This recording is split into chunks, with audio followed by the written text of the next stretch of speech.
அதுல தென் மாவட்டங்கள் முற்றாக புறக்கணிக்கப்பட்டிருக்கிறதோ என்கிற ஆதங்கமும் எங்களுக்கு இருக்கிறது. அதை மறுப்பதற்கில்லை. பொதுவாக போடக்கூடிய திட்டங்கள் அது கடைக்கோடி விவசாயிக்கு சென்று சேர்கிறதா என்று முதலில் அரசு கண்காணிக்க வேண்டும்.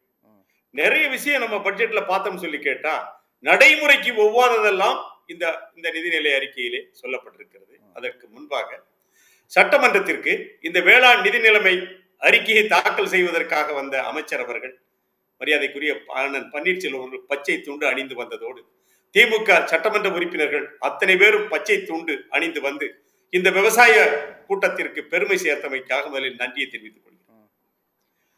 மேலோட்டமாக பார்த்தால் பட்ஜெட்ல இவ்வளவு பெரிய நிதி ஒதுக்கப்பட்டிருக்கிறது என்று சொன்னால் கூட மொத்த பட்ஜெட்ல நேற்றைக்கு நம்முடைய மரியாதைக்குரிய நிதியமைச்சர் தங்கம் தென்னரசு அவர்கள் தாக்கல் செய்த அந்த தொகையில வெறுமன 10% தான் இந்த விவசாயத்திற்கு ஒதுக்கீடு செய்யப்பட்டிருக்கிறது என்பதே ஒரு பின்னடைவு.